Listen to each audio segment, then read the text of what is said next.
ঈশানের দর্পণে সবাইকে স্বাগত জানিয়ে শুরু করছি আজকের এক মর্মান্তিক ঘটনা। দশমীর সাত সকালে শিলচর মেহেরপুর বদরতল এলাকায় ভয়ঙ্কর সড়ক দুর্ঘটনায় প্রাণ হারালো এক যুবক। এই নিয়ে উত্তেজিত পরিস্থিতি ছিল। পরিস্থিতি নিয়ন্ত্রণে প্রশাসন নেমে পরিস্থিতির নিয়ন্ত্রণে আসে। বাকি বিস্তারিত আমি ভিডিওর মধ্যে তুলে ধরলাম।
আজি পুৱাই মেহেৰপুৰ অঞ্চলত এটা দুৰ্ঘটনা হৈছে। ইয়াতে এখন স্কৰ্পিঅ' গাড়ীয়ে এজন ব্যক্তিক খুন্দা লগাৰ পৰা ব্যক্তিজনৰ মৃত্যু হৈছে।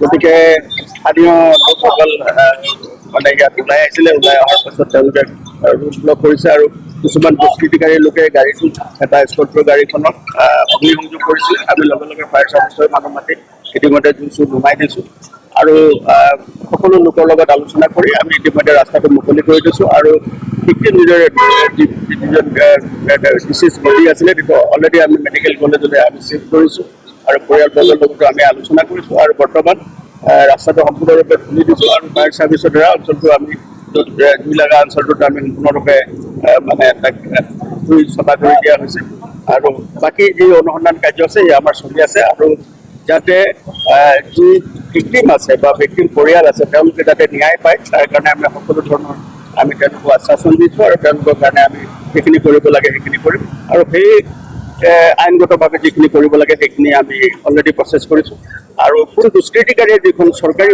এখন বাহনত তেওঁলোকে অগ্নিসংযোগ কৰিছে যিটো আমি গম পাইছোঁ। গতিকে সেইটোৰ বিষয়তো আমি বিহিত ব্যৱস্থা ল'বলৈ তৎপৰ। ইয়াৰে স্থানীয় নাম কি স্যাৰ?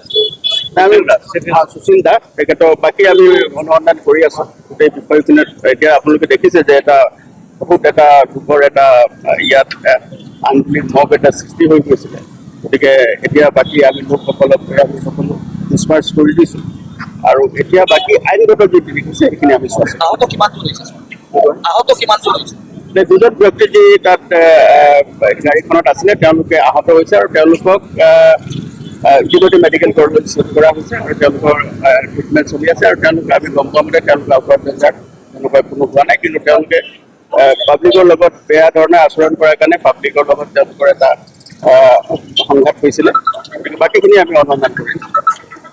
গোটেই বিষয়ে অনুসন্ধানত আহিব কি হৈছে কি নাই হোৱা আমি গোটেই বিষয়টো অনুসন্ধান কৰি আছোঁ। গতিকে আমি এতিয়া সম্পূৰ্ণ এতিয়া চালুকীয়া অৱস্থাত আছে গোটেই। এতিয়া আমি গোটেই বিষয়ে আপোনালোকক ক'ব নোৱাৰিম। কিন্তু মই এইটোও ক'ব পাৰোঁ যে যি অনুসন্ধান হ'ব সেই ন্যায়সংগত হ'ব আৰু সম্পূৰ্ণ আনবায়াস্ড হ'ব আৰু যি দোষী আছে তেওঁলোকৰ বিৰুদ্ধে আমি কঠোৰতম আইনগত ব্যৱস্থা হাতত ল'ম।